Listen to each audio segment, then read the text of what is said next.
But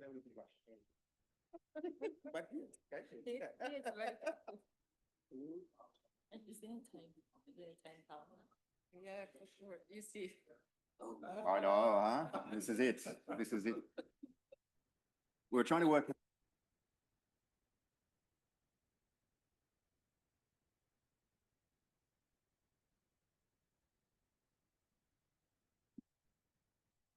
Okay, ladies and gentlemen, if you can please take your seats, we'll commence the session.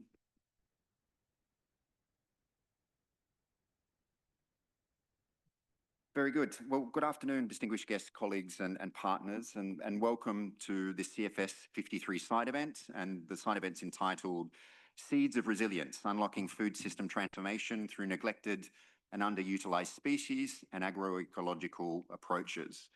I think as we've heard over the past day and a half, we meet at a critical juncture where climate change, biodiversity loss, and persistent hunger are converging to challenge the very foundations of our global food system.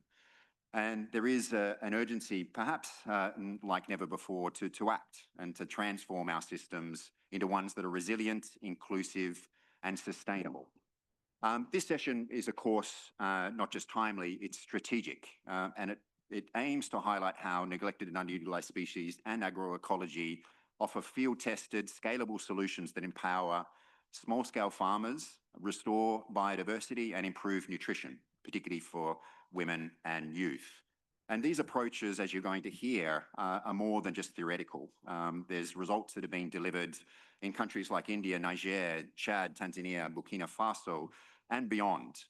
And this momentum, as you're going to hear, is growing with the launch of a new European Union-funded initiative that will scale up some of these successes, particularly across sub-Saharan Africa. And that's really why we're here today, to consolidate lessons, to strengthen collaboration, and to define the next steps for policy, investment, and importantly, action. So congratulations to you for attending this strategic side event. The format of today will be, we'll start with a few introductions, and then we'll have a panel discussion. The panelists will respond to some questions, and then we'll open for an interactive session. We do have online participation as well, so I'd encourage those that are online to please post your questions to us in the question box. To start with, it's a great honor to begin with His Excellency Ambassador Christian Frutiger of Switzerland, and he'll officially open the session. Mr. Frutiger's leadership and commitment to agroecology and food systems has been instrumental in advancing this agenda, and we're very proud that he's also the governor of IFAD. So, Governor Frutiger, over to you. Thank you very much, Ron.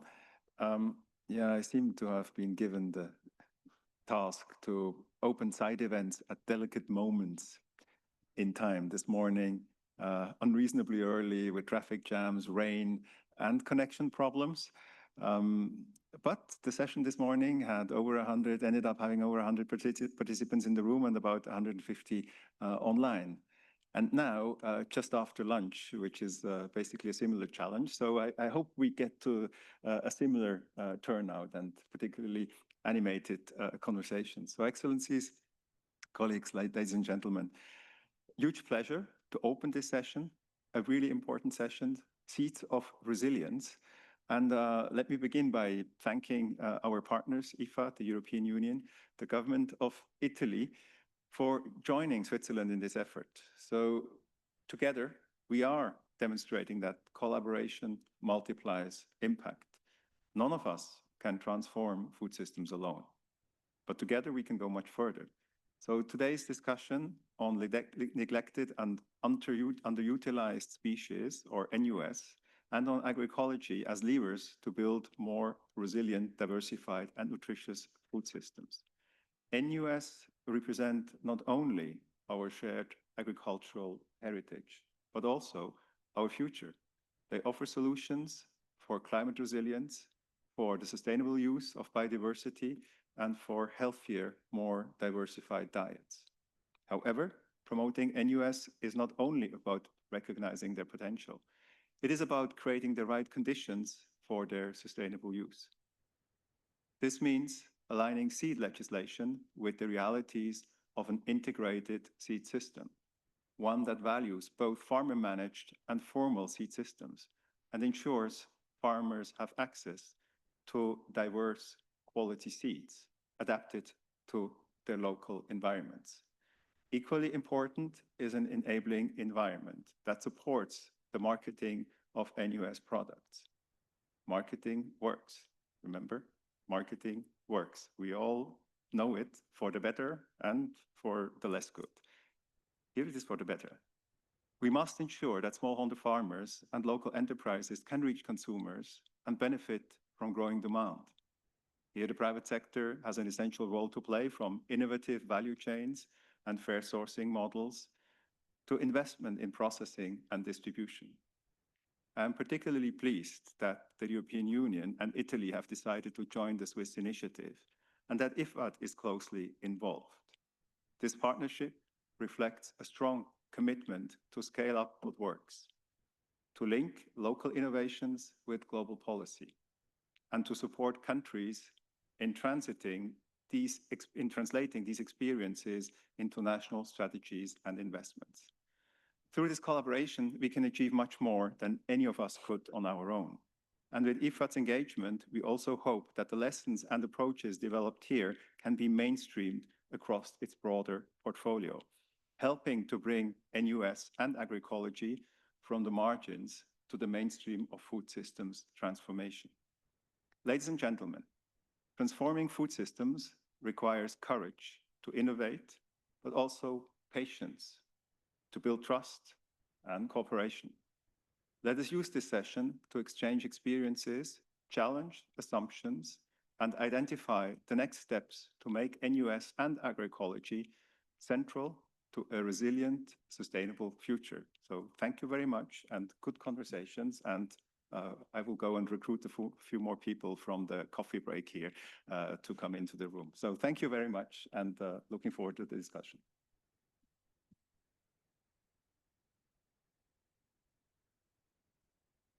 Thank you very much, Ambassador, for joining us today, and particularly thank you for highlighting courage, trust, and cooperation. And there is solutions that work out there. It gives me great pleasure now to shift to grounding our policy discussions in field realities. And I'm very pleased to introduce Nicole Stotz, who's the Head of Development Cooperation at SwissAid. And Nicole will share a presentation to share various evidence and lessons learned from some initiatives that are ongoing. So Nicole, over to you. Thank you. It's a great pleasure to speak here, as well, great honor to speak in front of that audience here, distinguished guest, ambassador.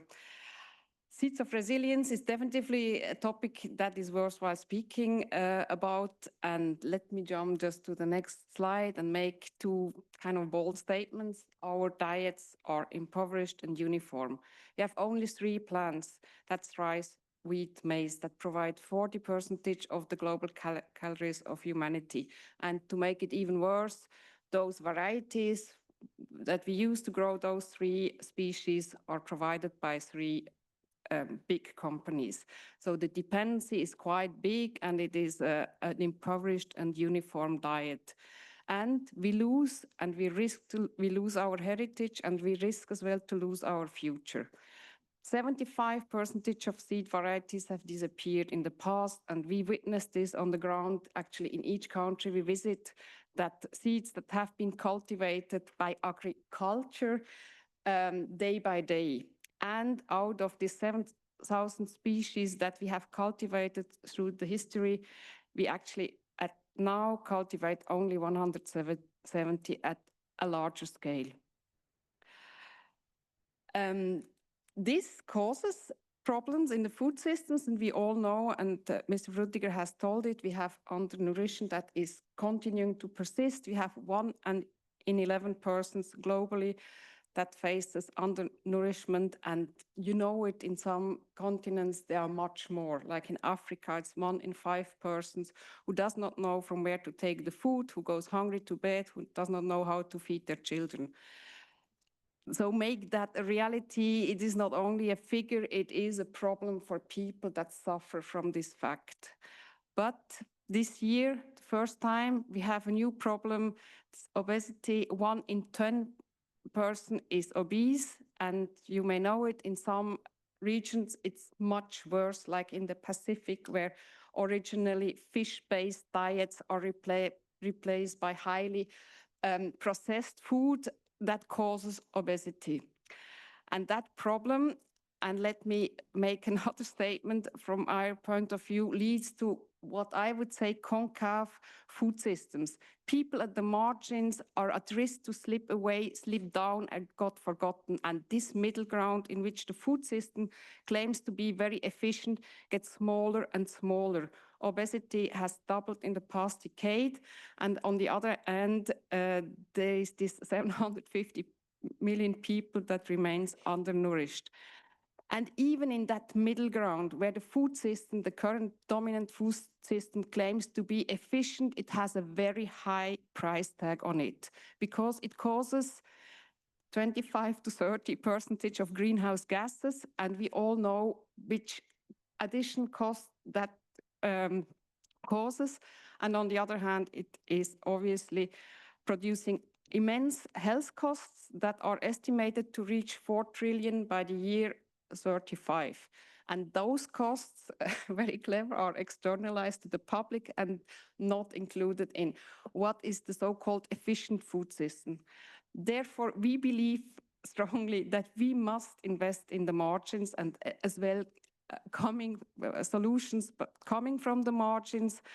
And I will later on speak about those solutions, how we think it is necessary to repair the systems. But we need to move away from a discourse that only speaks food efficiency. That means kg output per hectares and calories per persons. We need to have a discourse that speaks nutrition effectiveness, that speaks about circular systems, that reduces loss and waste, and that is as well able to repair what is at risk, as mentioned in the introduction, that is biodiversity, and that is causing a less big footprint when it comes to greenhouse gases. Let me speak about the what and the how, and then in the end present a project. The what, invest in news, neglected and underutilized species, and why? Why? Because they enhance the nutritional diversity and provide healthier diets. We have profiled in our projects many news, and it is true, they have very valuable nutritional effects. They are a good weapon to fight against the hidden hunger, and they provide as well healthier diet that may help to reduce obesity. News increase resilience against effects of climate change. Many of the varieties are more drought tolerant, they are pest resistant, so it is an important instrument to fight and to adapt to climate change. And last but not least, news increases agrobiodiversity in and above soils. It helps to enrich our soils. It helps as well for the insects to grow more diverse. And then news provide economic opportunities, and Mr. Frutiger has told it, it is important. We need to reach the market, we need to get at scale, and those are markets that are very well aligned with campaigns that, for example, India is doing, Eat Healthier, Eat Millet. I mean, it is really about introducing back healthy nutrition food, or as well the campaign of AFSA that says our food is local, our food is African. So that is really providing opportunities on markets that are not yet occupied by the global players. On the how-to, we strongly believe in agroecology. Agroecology promotes territorial and circular markets that are markets that easily include the diversity that is coming from investing in neglected and underutilized species, and that do not count on aggregation and industrial production. But agroecology drives as well social and culture configured food systems. So we can, through agroecology, help to establish food democracies where consumers and producers have a bigger say on what is produced and how it is consumed.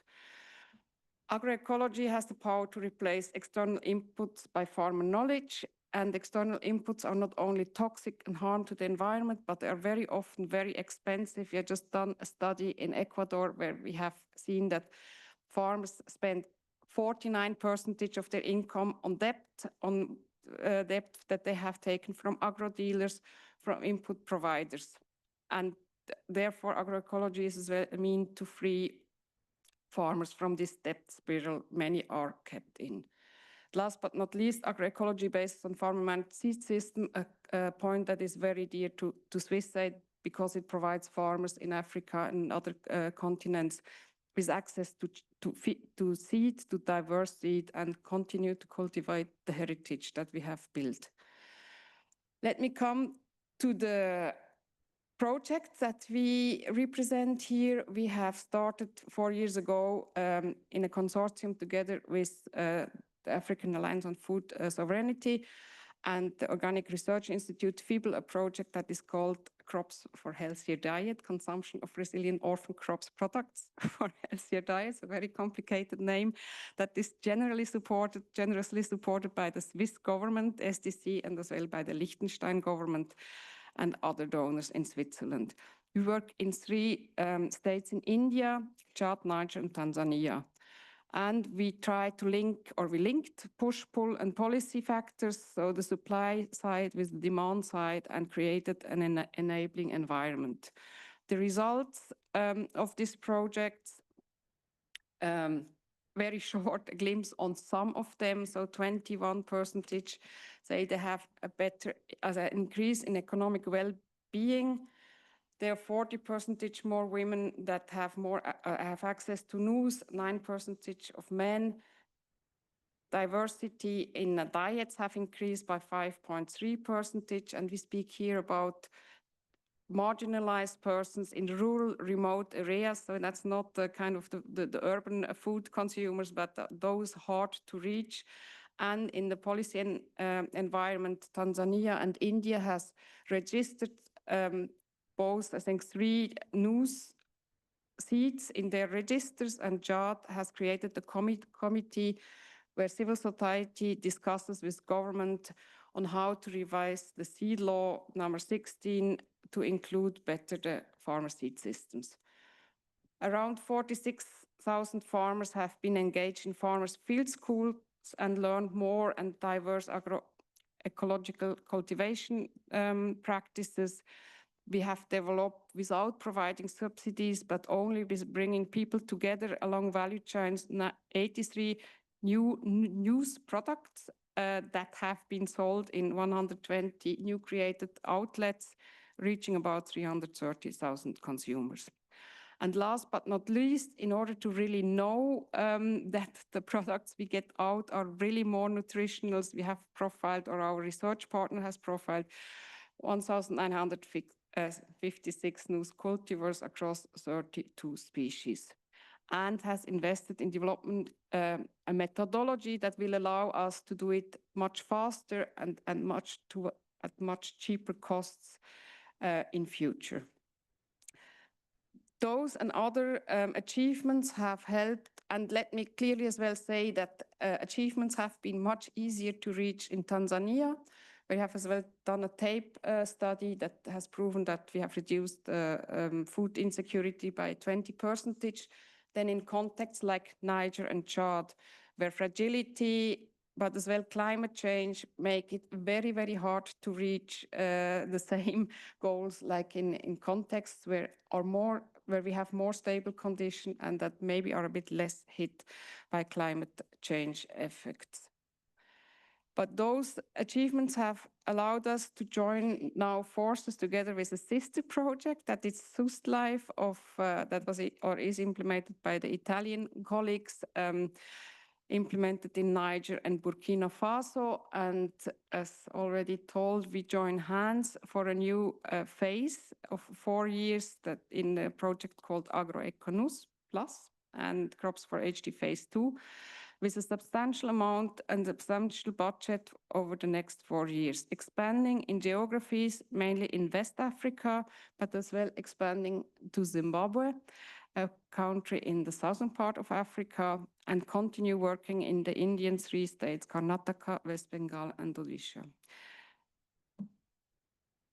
We keep on investing in the same 3 pillars, like increased adoption of news and agroecology through technical advisory services, farmer field schools, participatory variety selection, community seed banks and local seed system, and community-led natural resource management. So that's what we call the push side, so the production side. We work on expanding markets and increase consumption through awareness creation for consumers, so bringing together producers, processors, distributors, and create new value chains, mainly for local markets and not aspiring for international markets, and as well developing new financial support mechanisms in a news accelerator that we will test in Tanzania that hopefully helps us to really reach a bit more at scale the production. And then last but not least, we'll continue to work with the policy area, where mainly our partner AFSA is engaged in discussing food policies, seed policies with different governments. What has been achieved and what works? I think the approaches we have tested in phase 1, like participatory variety selection, the community seed banks, as well the participatory market change approaches, the different approaches we have used in different fields, they have all proven to be successful.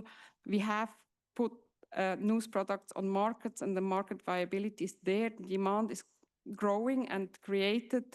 We have a policy traction in favor of farmer-managed seed systems, and the integration of push, pull, and policy aspects have proven to create synergies.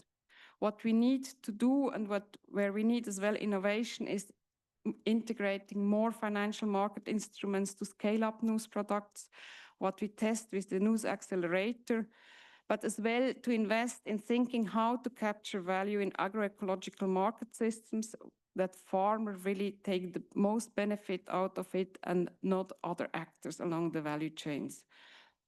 Last but not least, we continue and need to work in a more equal distribution of work burden and benefits among women and men, because women tend still to work much more than men and have very often still less benefit than men when it comes to selling and utilizing cash crops in markets.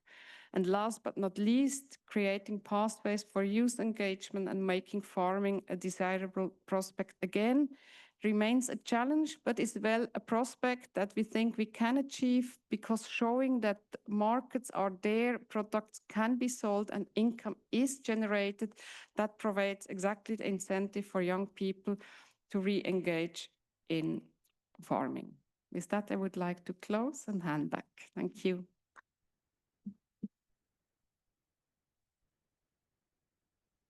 Thank you very much, Nicole, for the presentation, and particularly I appreciated you highlighting some of the hidden costs that are in our food systems, and particularly highlighting not just people at the margins, but also crops at the margins and their importance for our food systems. Quite often in this space, we hear a lot about the friction between agroecology and value chain development, and I think the example that you shared shows how we can reinforce both sides when approached inclusively and responsibly. Ladies and gentlemen, we have a distinguished panel representing government, civil society, farmer organizations, development partners, and the private sector next. You should have the biographies of our panel in the documentation, but just a very quick introduction to each of our panelists. Firstly, we're very honored to have Dr. Devesh Chaturvedi joining us, who's the Secretary of the Ministry of Agriculture and Farmers Welfare from the Government of India. Welcome, sir. We also have Dr. Grazia Segara, who's the Head of Food Security and Rural Development Office at the Italian Agency for Development Cooperation, or AIGS. We have Mr. Hakeem Balirain, who's the Board of Directors of ESAAF and AFSA. So welcome, sir. We have Ms. Precious Firri, who's representing the civil society networks of small farmers under the Civil Society and Indigenous Peoples Mechanism, the SIPM under the CFS. And we have a colleague, Ms. Antonella Cordoni, who's a senior technical specialist on nutrition, joining us for this panel. So what we'll do is ask a question of panelists first, and then, as I mentioned at the onset, we'll open the floor to any questions. Mr. Secretary, if I can turn to you first.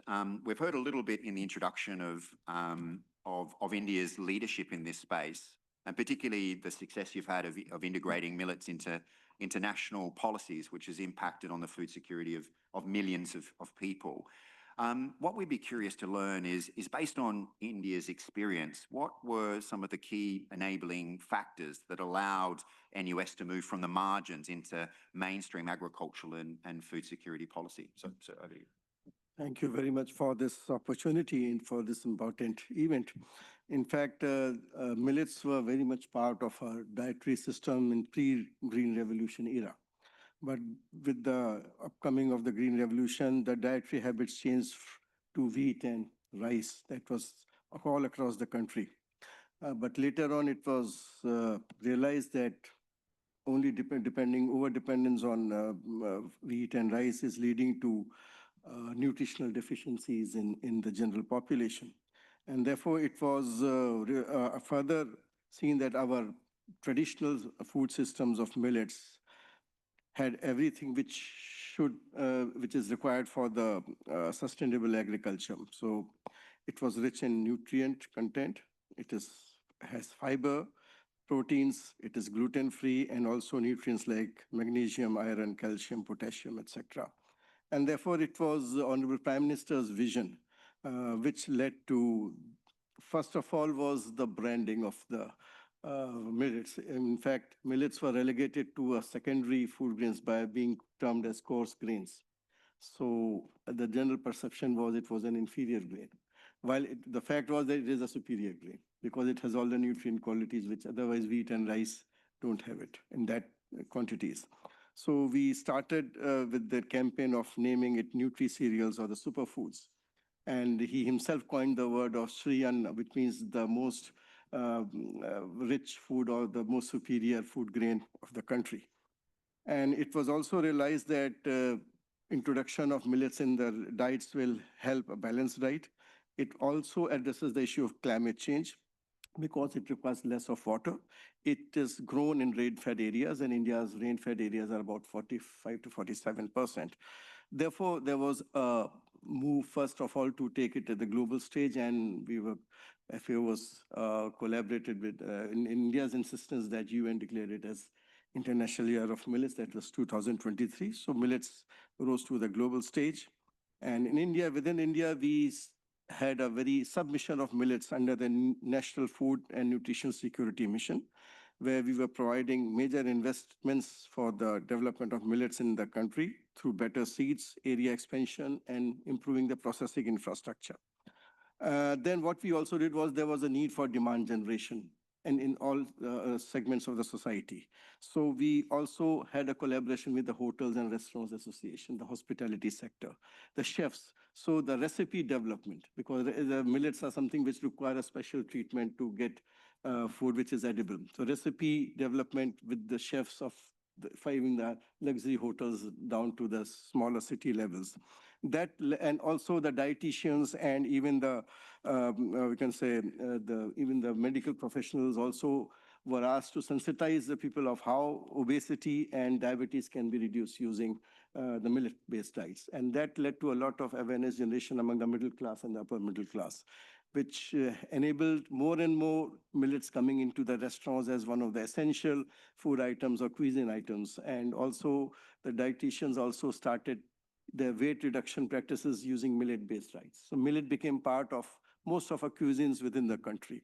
And that has helped in terms of sustaining the demand of millets even after the year of millet has passed.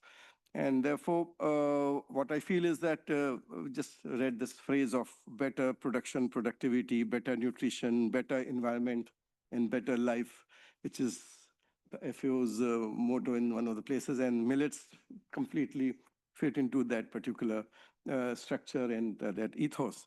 And now what we are doing is that we are also ensuring that the production productivity has to increase. So the traditional seed systems have to be developed into a better climate resilient seeds and better productivity. And we have developed Maharishi, a global research platform in Hyderabad, which is our Indian Institute of Millet Research. And we are collaborating with various countries where millets is grown to improve the productivity and then pass it on to the farmers through efficient seed chain systems. So that is how we are sustaining the whole process of ensuring. And I will just end with one very small example of Rampur districts of Uttar Pradesh, the province of Uttar Pradesh, from where I belong to.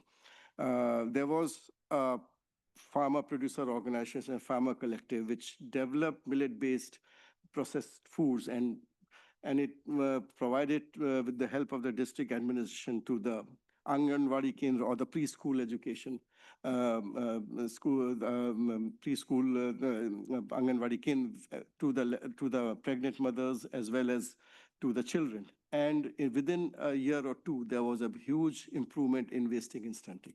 So that experiment was well recognized and was also awarded by Honorable Prime Minister. So these examples show that millet-based recipe, if entered into different segments in the midday meals of the schools, in the preschool education, and even at the highest level through the public distribution system, will improve the overall nutrient content of the food, which most of the population is eating. Thank you. Thank you very much, Mr. Secretary.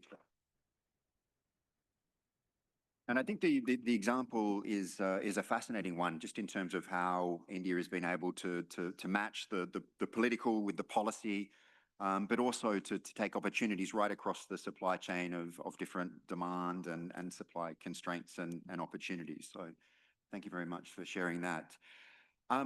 Now I'd like to invite Dr. Sagara. And the question that I have for you is Italy is obviously a key development partner, and it hosts the CFS and the Rome-based food agencies here in Rome. So how does Italy see the financing and international cooperation addressing and scaling up investments in agroecology and NUS, particularly for small-scale farmers? So over to you. Thank you. Thank you for the invitation. Great honor to be here with this distinguished panelist.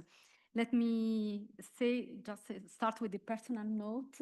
I'm the head of office of agriculture and food security as an interim office, but I'm also the head of office within the Italian Agency of Partnerships and Finance for Development. So I'm very happy with your question because it fits my two hats very well. So I'll try to answer properly. Let me start clarifying one thing. I would be very clear and say that investments in agroecology and NUS products matter from the Italian cooperation perspective. We are talking about 50 million euros, which means 1/3 of grants investments in the last 3 years. So NUS products really matter. This is especially in West and Africa, West and East African countries. As you know, this is coherent with the fact that with Mattei Plan, the African continent has become very at core of our government policy and action. So why NUS products are relevant, why they do matter from our perspective. And in order to answer to this, I will echo some of Nicole's words and facts, which are really, and I will echo them because they are really important. NUS products are relevant because they potential to cope with climate change, to foster healthy and diversified diets, and to contribute to sustainable growth of local community. But what does really mean investing in agroecology and NUS products from a donor perspective? It means, in concrete terms, it means making these products no more on the margins of production, of policy engagement, of demand, but it means making them visible, viable, and valuable. 3 Vs, 3 Vs, and how we can reach out these 3 Vs.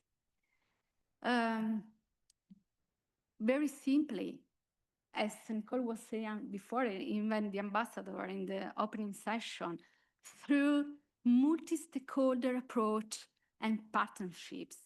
We need partners call all together, work all together at different levels in order to work on awareness and knowledge, in order to stimulate demand. We need partners to work on capacity building and technical support to smallholder farmers in order to allow them to develop inclusive and sustainable value chains and that lead them to market-oriented solutions, which is very important. And we need partners working on research and innovation in order to improve the quality of soil, the quality of news, and also to strengthen local community seed banks, for example. So we need working together, collaborating all together, where each partner brings its own value added. So to sum up, we have focused on the tasks, on the actors, on the approach, but one piece of the puzzle is still missing. And this is given by targeted financial resources. And I repeat, targeted, because, development finance provides an enormous variety of financial tools and instruments. But we need to look at this box, choose the right financial tool that address the smallholder farmers' financial needs in a specific context. So not all the financial solutions work for all the situations and all the smallholder farmers' needs. From the Italian cooperation experience, I can say that when it comes to support the first phase, I would say, the first phase of smallholder farmers' financial needs in order to overcome the barriers they face with the banking access because of the lack of collateral, because of the lack of formal financial track record. Usually, microfinance and microcredit lines represent the right solution to overcome these constraints and allow them to access to finance. Usually, microcredit, microfinance solutions are supported by guarantees or by insurance schemes. IFA does a very best practice program, which is called the insurance program. And they work. These solutions usually work. We also, at least for a first phase, then you can imagine some other innovative financial solutions. We tried, for example, in certain countries to design some venture capitalist facility, and they didn't work very well for the beginning, for this initial phase.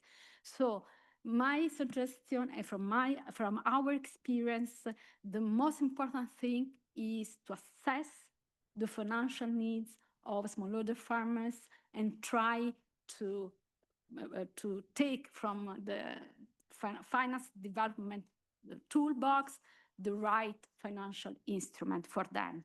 Thank you.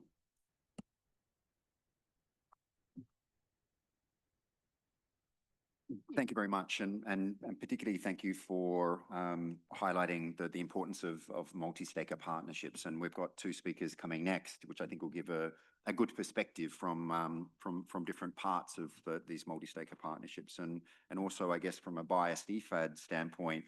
Thank you for also raising the importance of finance for particularly small scale farmers, which is critical for food systems. To transition now, I'd like to go to Hakeem. And the question I have for you, sir, is how can we ensure that small-scale farmers have sustained access to quality seeds and that value addition keeps benefits within smallholder communities as their markets grow? Over to you, sir.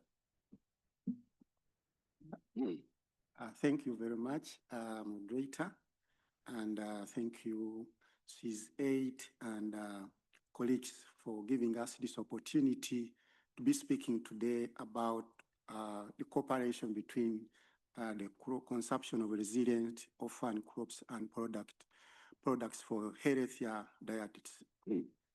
I am speaking representing millions of small-scale farmers across the continent, and I'm from Uganda.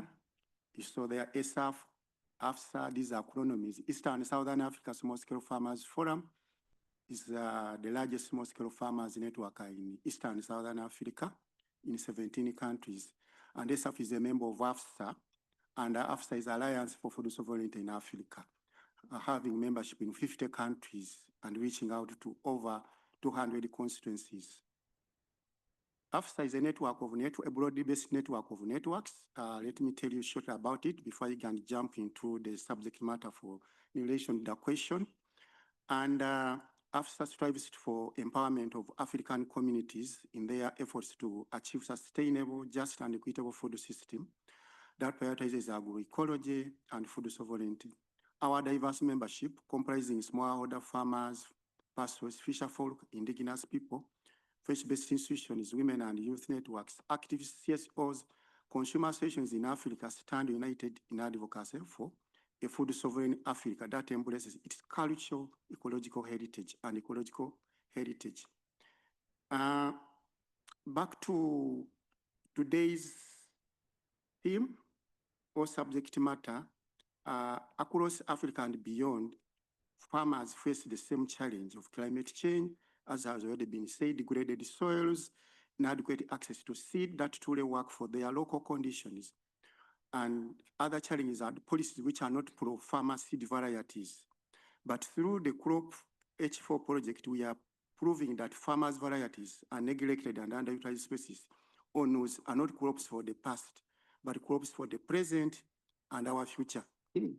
Now, in relation to the question, we must trust and strengthen the farmer-managed seed system. That's the first thing.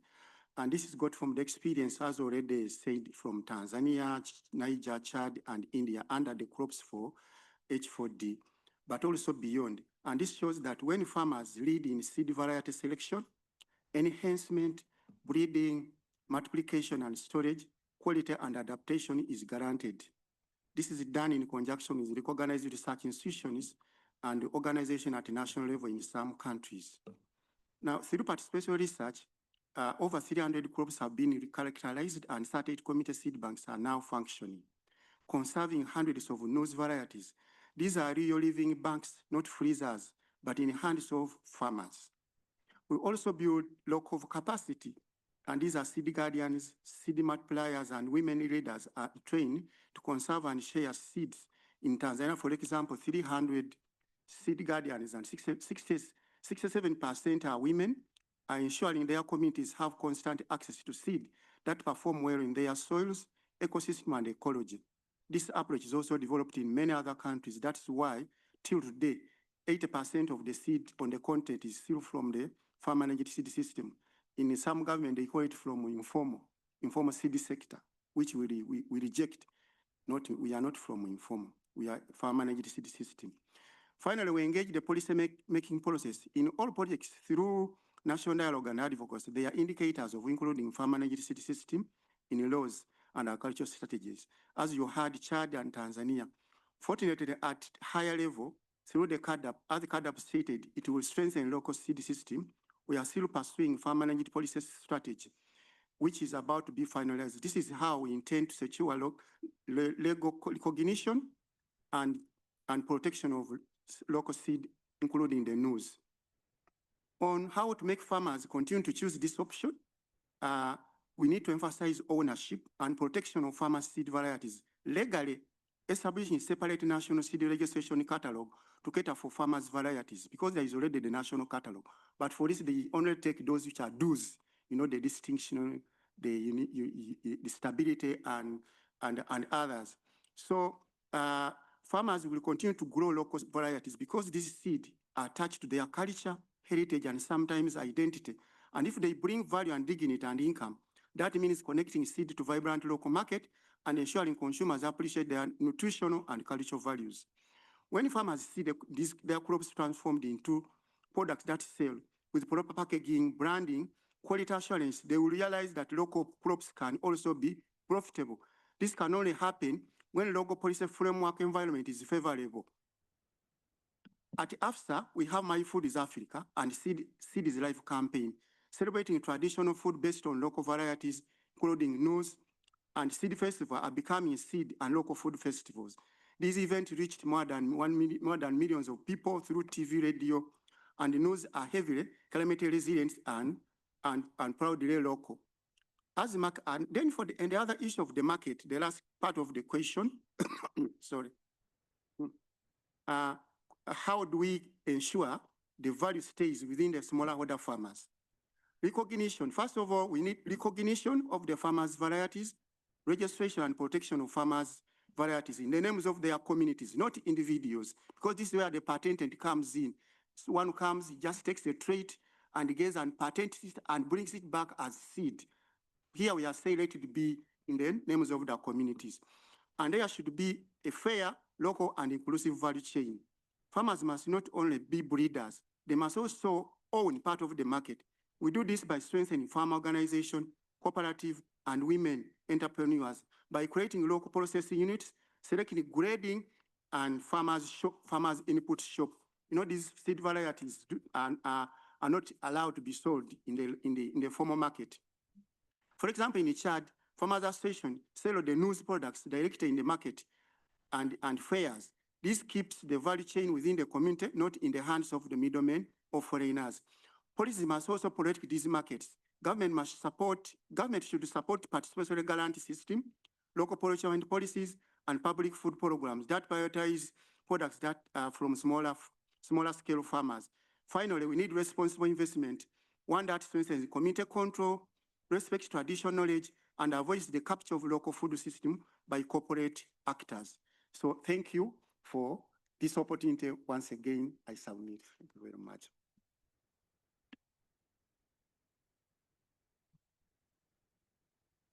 Thank you very much, Akeem, and thank you for pointing out a few important points. Trust farmers, the importance of ownership, particularly around farmer-led seed systems, and the importance of protecting seed varieties, particularly local.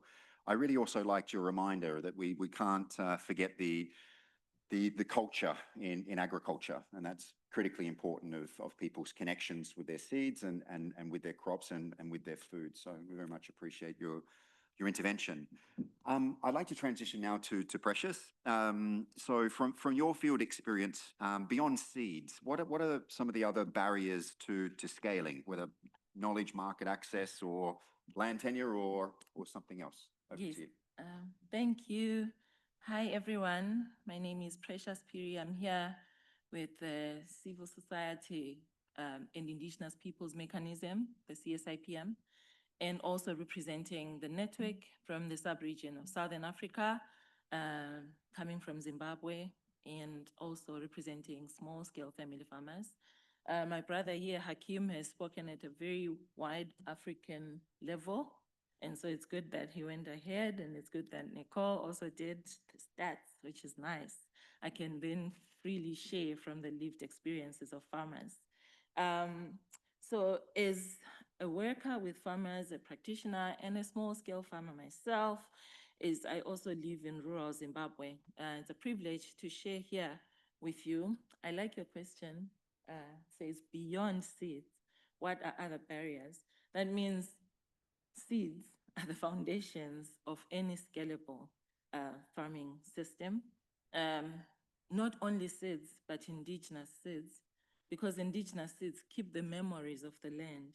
So even when you're working with farmers, let's say you have a tragic situation of a drought and you have to exchange seeds in between farmers from communities, you find farmers with the same region, same soil types, who are going through the same challenges as you are, because those seeds have the same memory, and so they are likely to thrive and continue in your system. So yes, I did want to acknowledge seeds, and then I can now talk about above and beyond seeds. What are other challenges?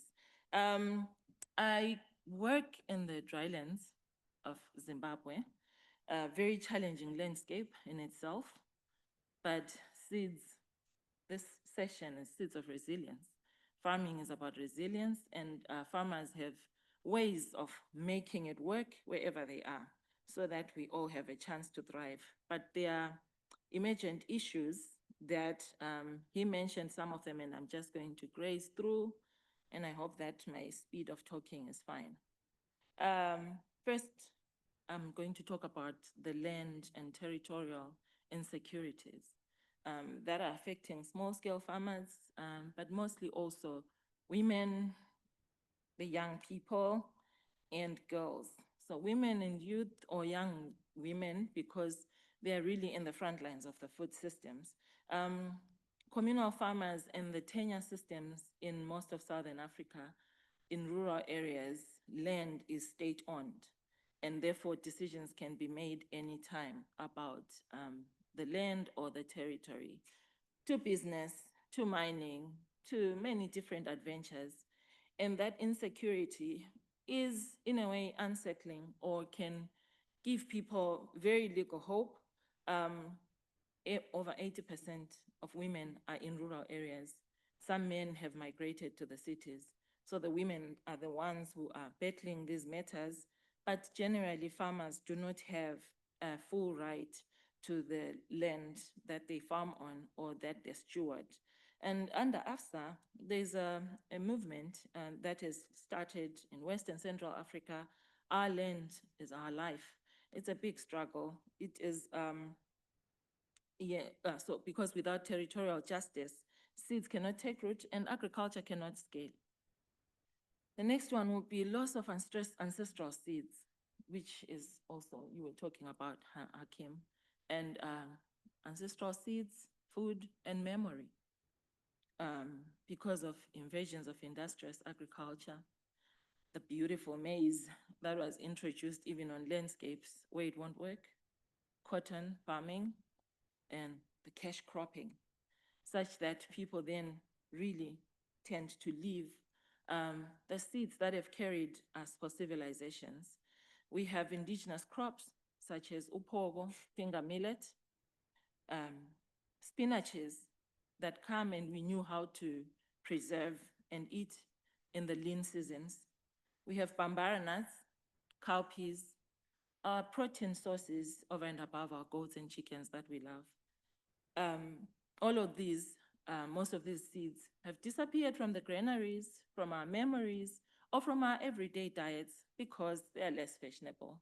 Some of them have been stigmatized and associated with poverty. Some of them have been stigmatized and been associated with ancestral worship, but they were just used for rituals and honoring harvests.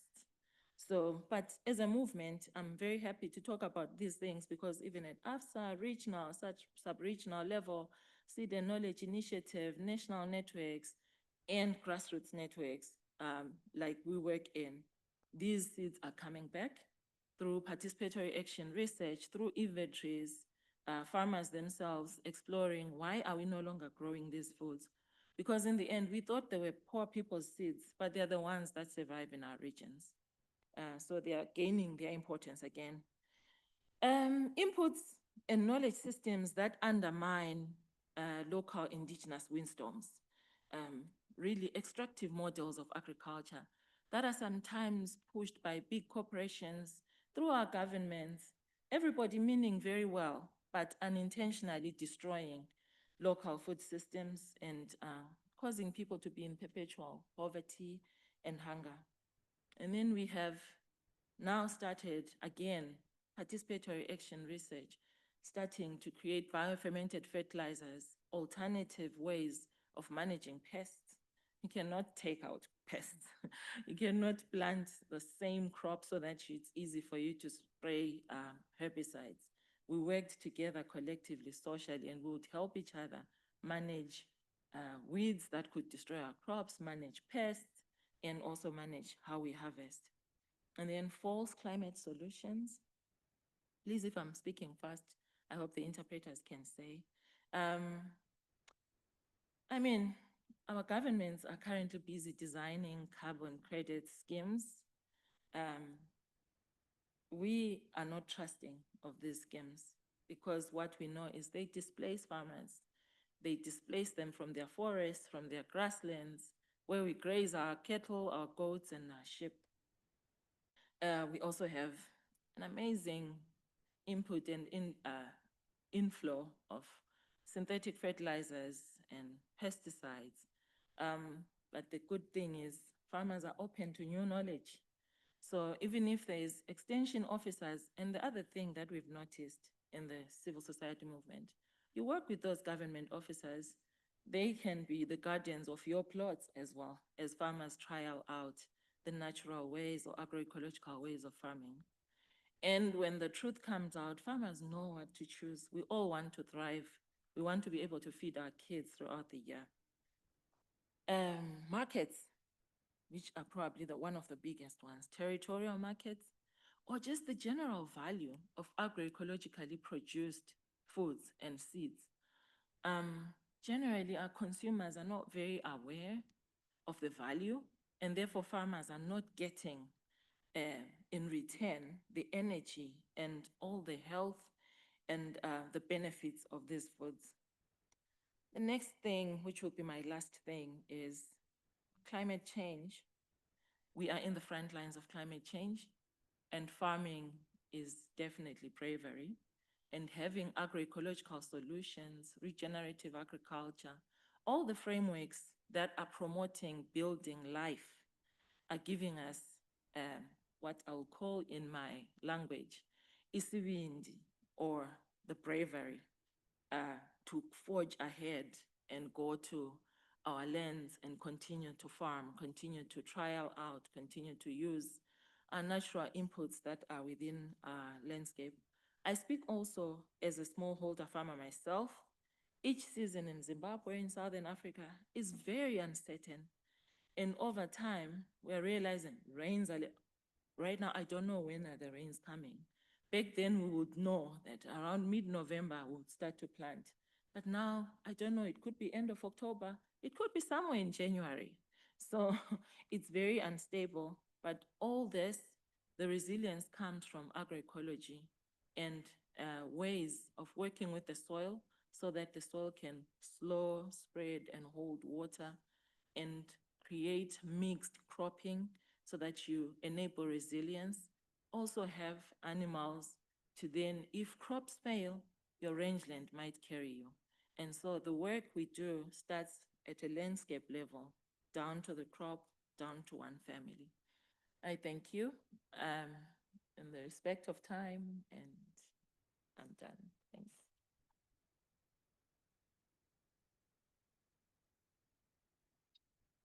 Thanks. Thanks very much, Precious. That was really rich in terms of sharing your experience, and I really appreciated perhaps your last point in terms of the importance of agroecology, of building resilience in small scale farmers.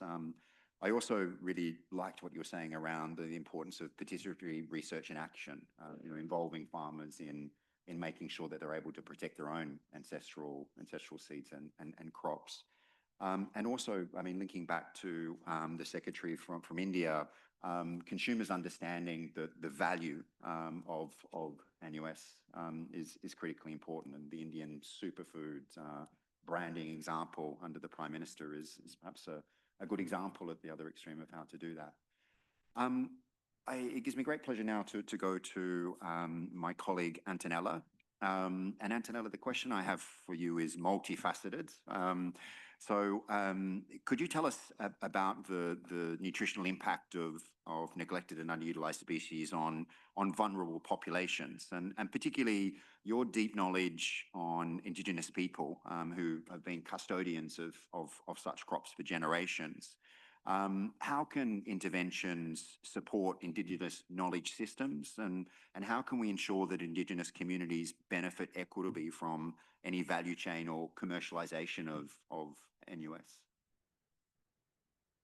Thank you very much. And a lot has already been said, so that's the privilege of speaking as last. But this really brings my deepest passions on my areas of work, which is Indigenous peoples, neglected and underutilized species, and nutrition-sensitive agriculture.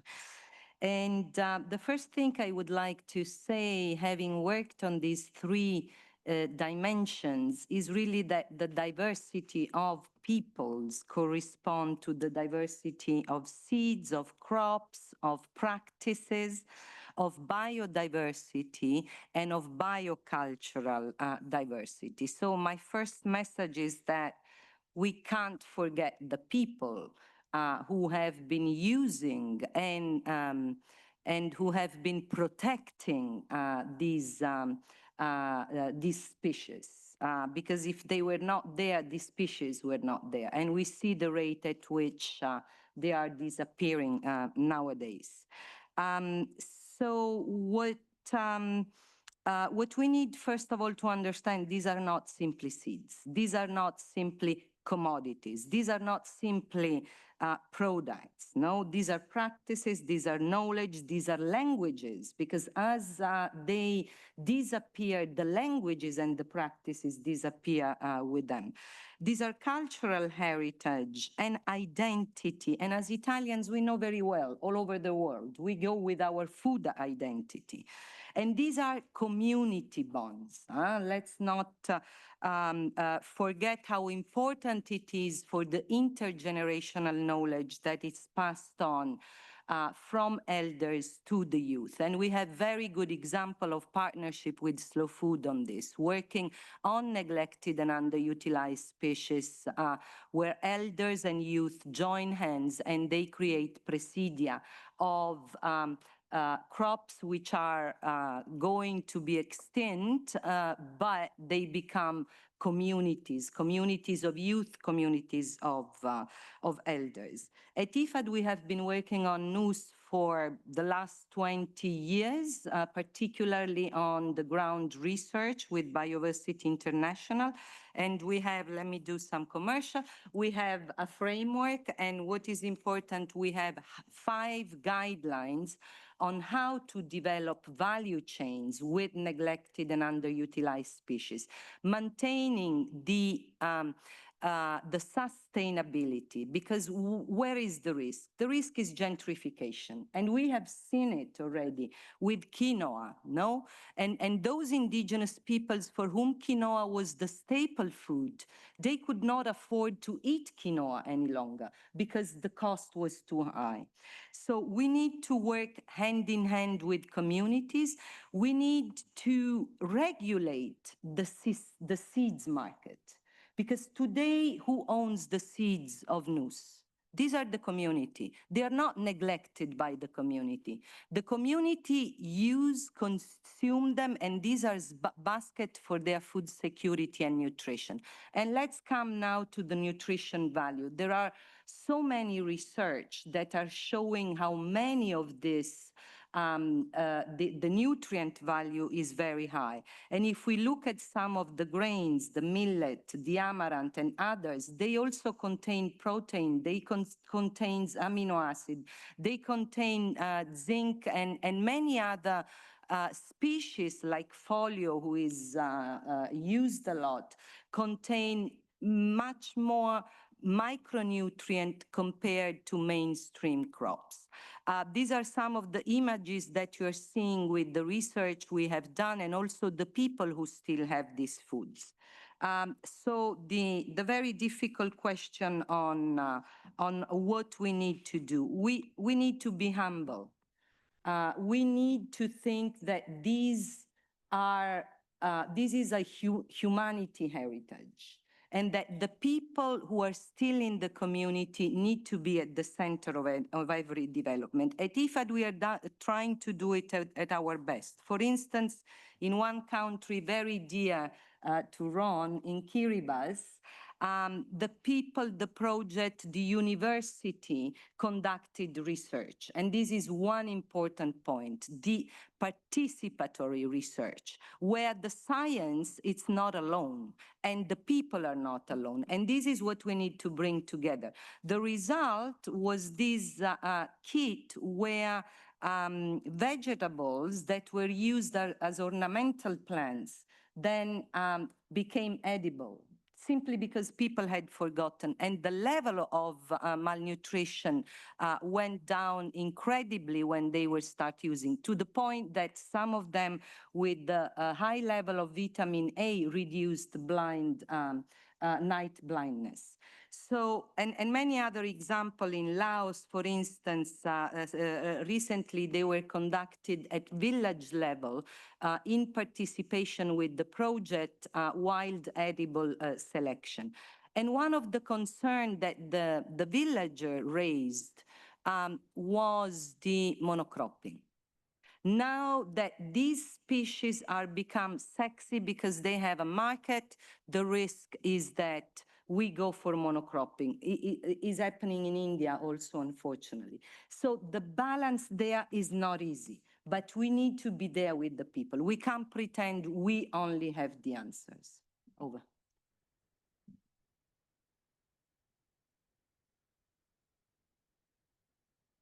Thanks very much, Antonella, and thank you for reminding us that we can't forget people in these kind of discussions, and your reminder also to be humble with how we approach this is, I think, resonates with all of us. Ladies and gentlemen, we would now open for a very quick question and answer session. Probably you can't see, but online there actually has been quite a good exchange from Latin America to Sub-Saharan Africa. And Zambia was recently, and there's a few questions around, what's Swiss A doing with respect to certain geographic areas. We've had questions of farmer field schools with neglected and underutilized species, and we've also had a question around, how do we classify what crop is neglected and underutilized? So there's been quite an active discussion. But I'd like to open the floor now to see if there are any questions from you in the audience and any further online. We did receive an advance request from a couple of institutions to ask a question. So the International Center for Advanced Mediterranean Agronomic Studies, or CHIHAM, apologies for my pronunciation of the acronym. I'll pass you the floor, sir. And we also have a question from the Research Institute of Organic Agriculture, or FEEDBL. So I'll pass you the floor after this. So please, and if you can introduce yourself. Hamid El-Bilali from Siambari. Rather than a question, I would like, to make a contribution. I think that in AgriConus, for us, it's important to highlight this win-win, relationship between agroecology and NAS, because NAS can help, of course, to walk the talk about the agroecological transition and vice versa. And I think that as any endeavor about transformation and transition, we need consensus building, we need dialogue, we need participation.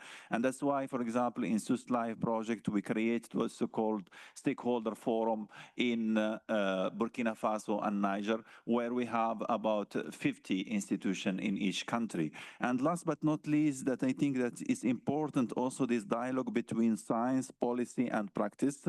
And last thing, and I will conclude that for us, this is a work with Africa and for Africa. And that's why we have, regional organization apart from AFSA. In AgriConus, we have CORAF, we have ROPA, the West African organization. We have the Alliance for Agroecology in West Africa. And most importantly, recently, thanks to Swiss Life project, we created the so-called African Opportunity Crops Working Group under the Seed and Biotech technology platform of the European, of the African Union. And this is important because it's allow, of course, dialogue between different institutions. This is a work that was done mainly by the Alliance Biodiversity SIAD that I thank with Farah, of course. And I think that's important, to continue this work. Thank you. Amrit from Research Institute of Organic Agriculture, Freiburg, Switzerland. And I have two short questions, one to Antonia from EFOD.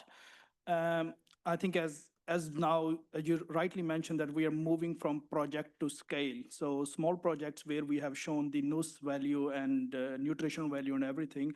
So my question is that what is next for EFOD? Will it be a set of core results where we can define some indicators and then they say that this is what we will be measuring in future?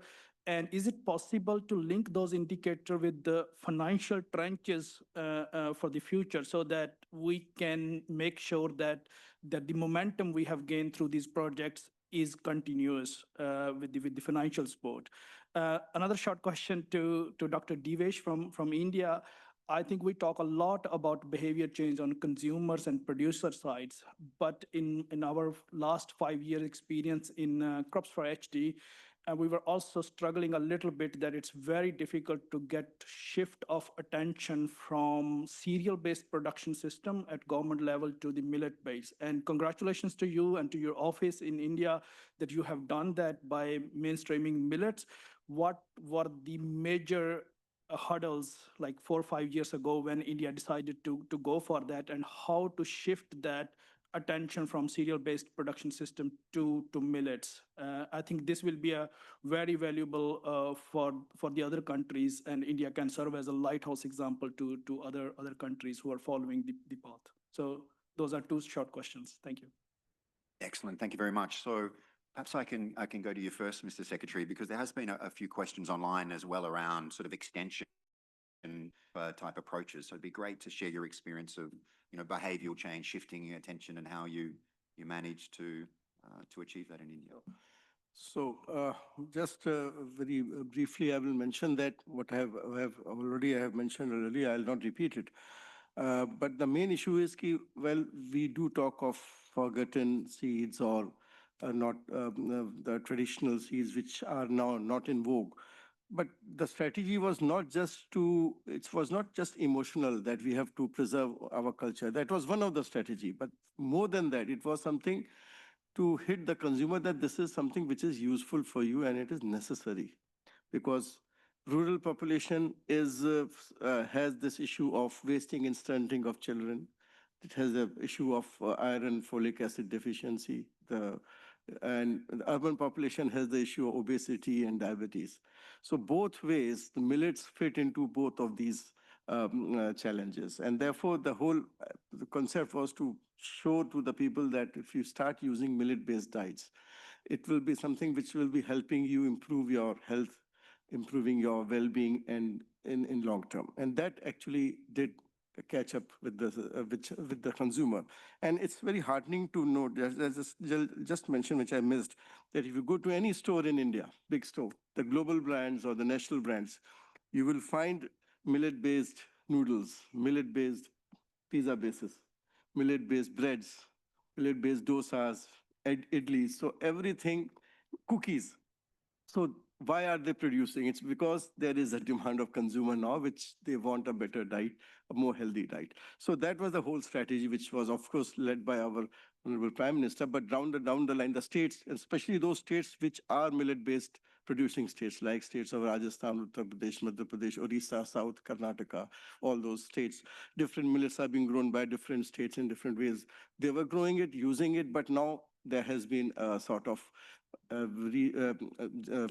resurgence and awareness about these rights, and we are trying that this goes into the food chain of, as I mentioned, the midday meals, the preschool education, and also in the food chains of the middle class. So that's how it was taken forward. Yeah. Thank you very much, Mr. Secretary. Antonella, we had a question on scale, project to scale. Yeah. And that is the $1 million question. Yes, The scale is the response, but the scale can also be the problem if we don't manage it, no? And if we don't manage it environmental, economically, and socially. I mean, the three pillars of development. And often, I'm afraid we only look at the economics, and the economics is always at a higher level than the other two indicators.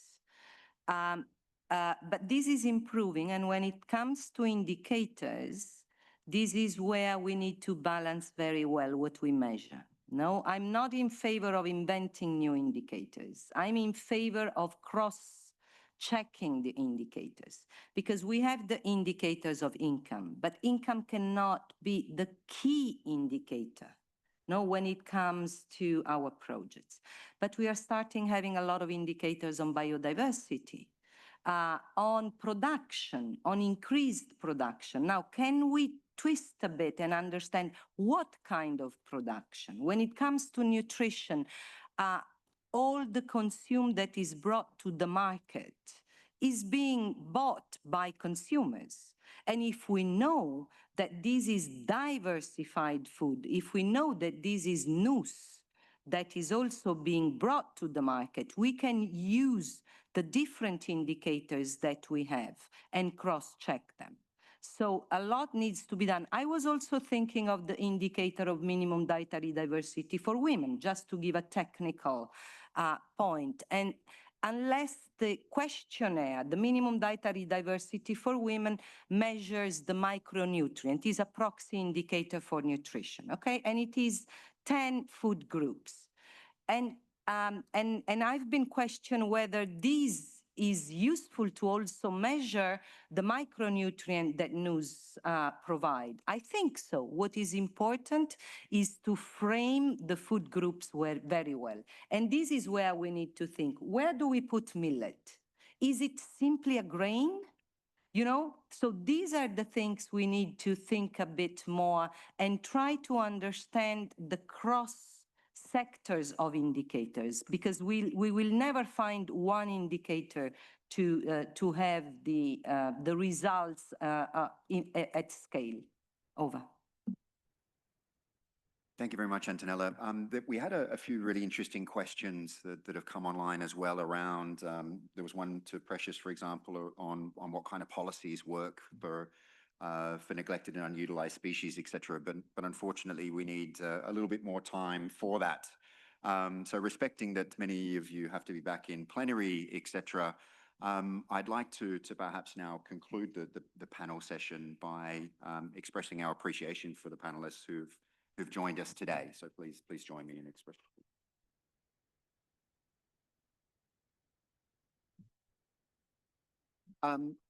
In conclusion, we're very pleased to have the Deputy Permanent Representative of the European Union to the United Nations in Rome, and who's also the Minister Counselor and head of the United Nations section, Annette, who's joining us today. And of course, many of you know that the European Union has been a steadfast supporter on both neglected and unutilized species, but particularly around agroecology as well. So I'd like to invite Annette to deliver some closing remarks. Thank you. And as you can imagine, as Antonia said already, it's really hard to come at the end after such a rich discussion, which I hope you enjoyed as much as I did, certainly. And I think that the title of the session already, you know, this was called Seeds of Resilience, showed us really very clearly that the evidence that neglected, underutilized crops and species are really the key to, let's say, moving towards sorting out many, many problems.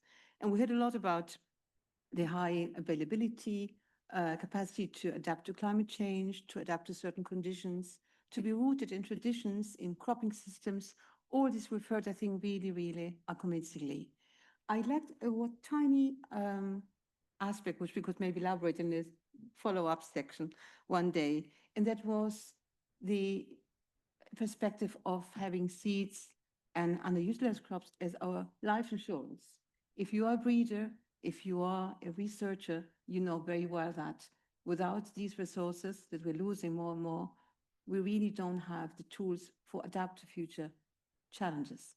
So this is something that I think we should always have in mind as well as policymakers. And with that, let me just give us perspective from the EU on what we're doing to contribute to promoting underutilized species, not just in the EU, but also globally. And I think we have a couple of instruments and tools that may be interesting for all of you. So we've heard a lot today about the need to mainstream underutilized species more into policies. So this whole block of setting the right conditions and investing. So setting the conditions for policies for investors and so on. In the EU, we have, I think, quite, let's say, supporting environment, put it that way. For example, through the Common Agricultural Policy, in which we fund, this is not so much known, we fund, first of all, strong knowledge agriculture and knowledge systems. This was mentioned today as a prerequisite to have advisory systems, to have knowledge innovation systems that are equipped to support farmers in doing things also differently, not just cropping main crops. And in that system, we are testing what we call operational groups. Right now, at this moment, we have about 50 to 100 groups in all over Europe, farmer groups, working with advisors, researchers, and testing neglected crops, or whatever you call it, underutilized species, and how to develop value chains out of them. This is all funded by the Common Agricultural Policy. So this is link between farming, science to some extent, and policy. And then, of course, we have also, this was mentioned slightly at the margins, in the seed legislation. This is a major tool, of course.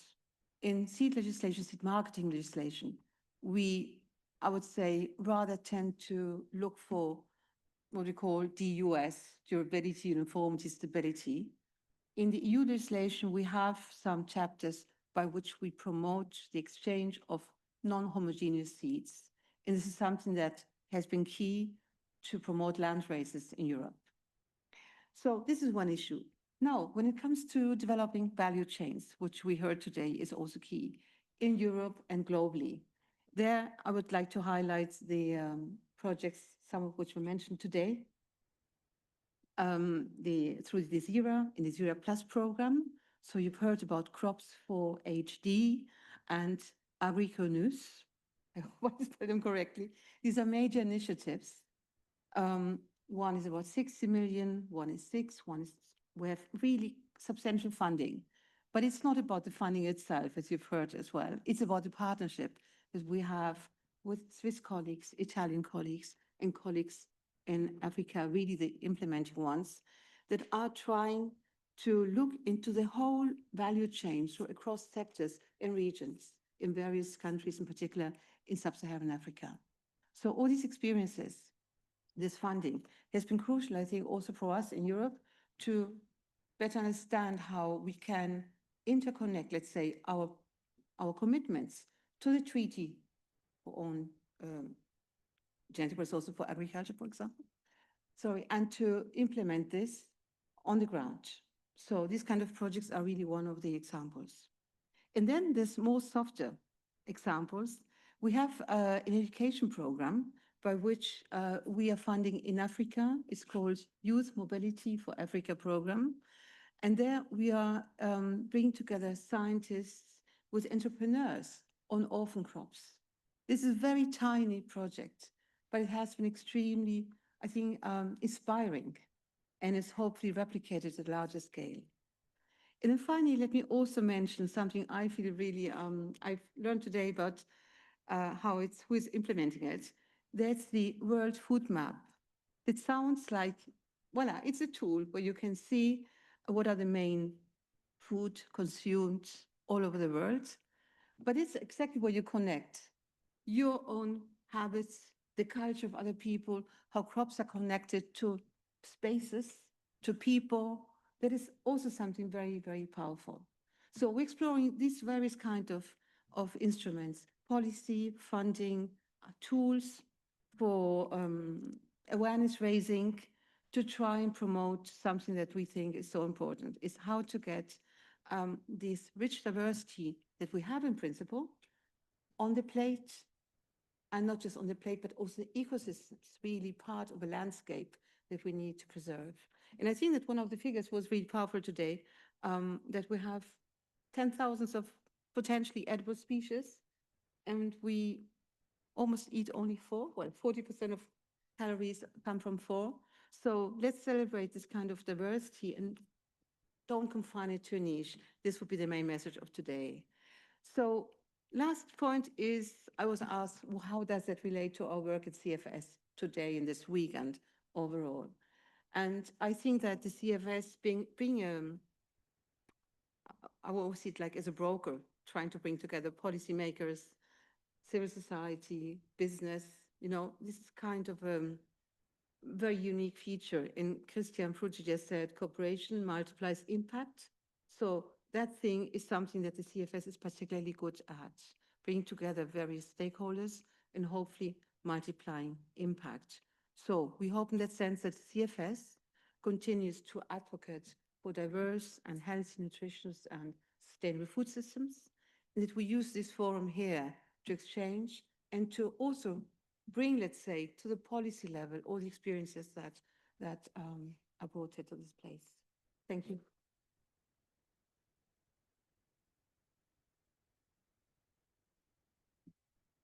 Thanks very much, Annette. And it's been, I think you'll agree, a really rich discussion and perhaps highlighted why it's so important to continue this discussion and particularly to continue to pursue collaboration around making our food systems more diverse and more resilient. On behalf of the organisers, I'd just like to thank our speakers who joined us today and for sharing your experiences, but particularly you that have joined us in the room and those that have joined us online. We very much appreciate your participation and contribution to this agenda. So thank you.